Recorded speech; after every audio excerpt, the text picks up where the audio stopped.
సురక్షిత లేని రోజుల్లో పాలసీ అనేది ఒకటి ఉంటుంది అని తెలియని రోజుల్లో దాదాపు 1954లో 246 ప్రైవేట్ సంస్థలతో ఏర్పాటు చేసిన ఎల్ఐసి 1964లో యూనియన్గా ఏర్పడి ఇప్పటి వరకు 64 నుంచి ఇప్పటి వరకు నిరంతరంగా ప్రజలకు సేవలు అందిస్తూ ప్రజల గుండెలో చిరస్థాయిగా ఉండిపోయినటువంటి సంస్థ ఎల్ఐసి.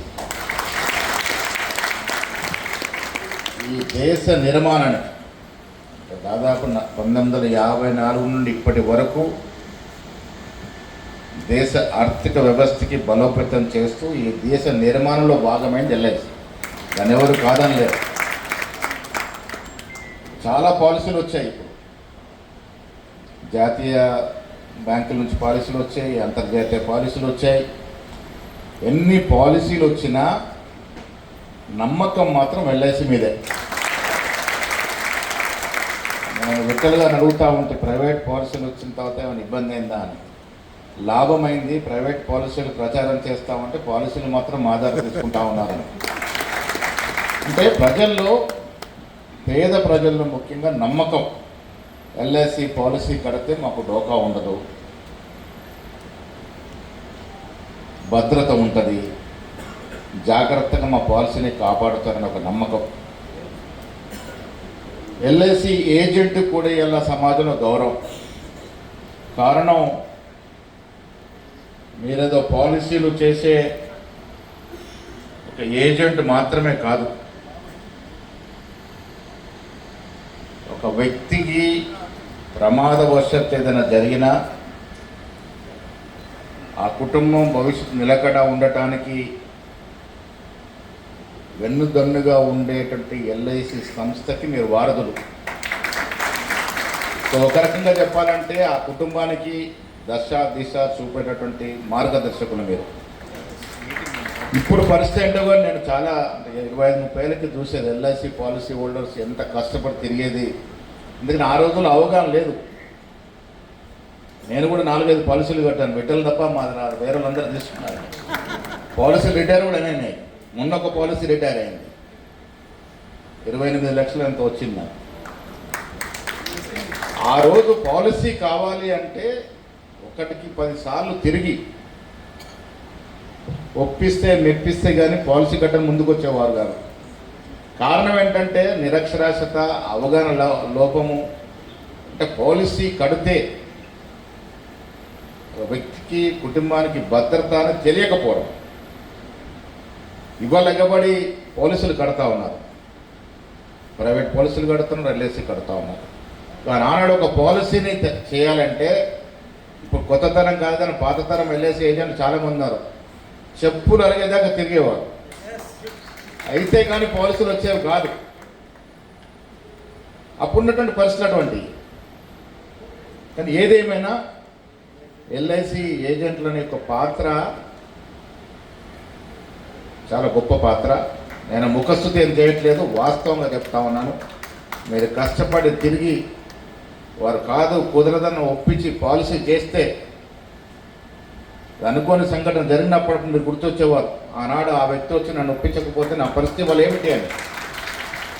ఆ గొప్ప దోహదం చేసిన వ్యక్తుల్లో సమాజ నిర్మాణంలో మీ భాగస్వామ్యం ఉంది, చిరస్థాయిగా ఉంటుంది. ఇవాళ సరే ఇది రాజకీయ వేదిక కాదు, నేను విమర్శ చేయను. కానీ ఎల్ఐసి అనే సంస్థ భారతదేశ ఈ 60-70 ఏళ్ళ నిర్మాణంలో ఒక ప్రముఖ పాత్ర వహించింది. మీరు ఏ తాలూకా హెడ్క్వార్టర్ కన్నా ఎల్ఐసి బంగ్లా కనబడదు. ఈ దేశంలో అత్యధిక స్థిరాస్తులు రైల్వే షాప్ ఉన్నాయి, తర్వాత వ్యవసాయ షాప్ ఉన్నాయి. ఇట్లా 3-4 స్థానంలో ఎల్ఐసి ఉంటుంది. ప్రతి చోట సంస్థ ఉంటుంది. అందుకే ఇది డిస్ఇన్వెస్ట్మెంట్ అయినప్పుడు రాహుల్ గాంధీ గారు, ఖర్గే గారు దీని మీద చాలా వ్యతిరేకించడం, మేము కూడా వ్యతిరేకించినాం. ఒక స్వయం ప్రతిపత్తి కలిగిన సంస్థగానే ఉండాలి ఇది. ఈ దేశంలో గొప్ప ప్రభుత్వ రంగ సంస్థలో ఎల్ఐసి ఒకటి. ఇది నిర్వీర్యం కావడానికి వీల్లేదు. ఇది భారతదేశం ఉన్నంతకాలం సజీవంగా ఒక స్వయం ప్రతిపత్తి గల సంస్థగా ఉండాలని కోరుకున్న వ్యక్తులు మేము ముందున్నాము. అది ఉండాలి కూడా. దేశ నిర్మాణంలో భాగస్వామ్యమైంది. ఇవాళ చాలా ప్రభుత్వ రంగ సంస్థల్ని నీరుగారుస్తూ ఉన్నారు, ప్రైవేట్ పరం చేస్తూ ఉన్నారు. నష్టాలున్న సంస్థల్ని ప్రైవేట్ పరం చేస్తే అర్థం ఉంటుంది. లాభాలున్న సంస్థలు కూడా ప్రైవేట్ పరం చేస్తూ ఉన్నారు స్వలాభం కోసం. ఇది మంచిది కాదు అని మాత్రం చెప్పగలుగుతాను.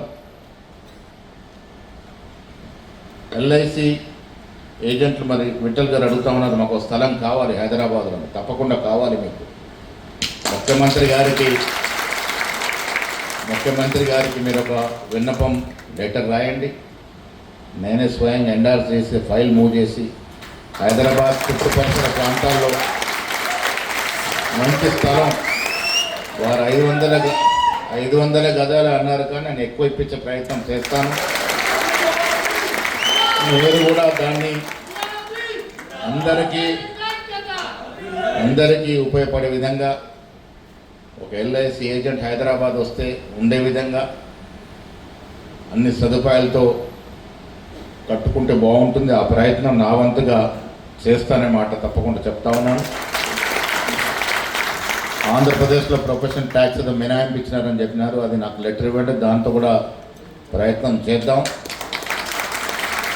రాష్ట్రంలో ఉన్నటువంటి కాంగ్రెస్ ప్రభుత్వం, మా ముఖ్యమంత్రి రేవంత్ రెడ్డి గారు కానీ, బట్టి విక్రమార్క గారు కానీ, మిగతా మంత్రిమండలి ఎమ్మెల్యేలు అంతా కూడా ఇవాళ పేద జనం కోసం పనిచేస్తూ ఉన్నాం. ఇవాళ మేము ఇస్తున్న సంక్షేమం మీరు గ్రౌండ్లో తిరుగుతూ ఉంటారో మీకు తెలిసి ఉండాలి. గత పాలకులు ఇండ్లు ఇవ్వలేదు.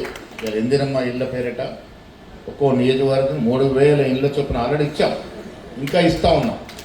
మా ఉద్దేశం వల్ల ఏ గ్రామంలో కూడా అర్హత కలిగి ఇల్లు లేని పేదవాడు ఉండకూడదు. ఆ దశగా ప్రయత్నం చేస్తూ ఉన్నాం. 200 లోపు యూనిట్ కరెంటు కాల్చుకుంటూ ఉచితంగా ఇస్తూ ఉన్నాం. గతంలో 500 నుంచి 2000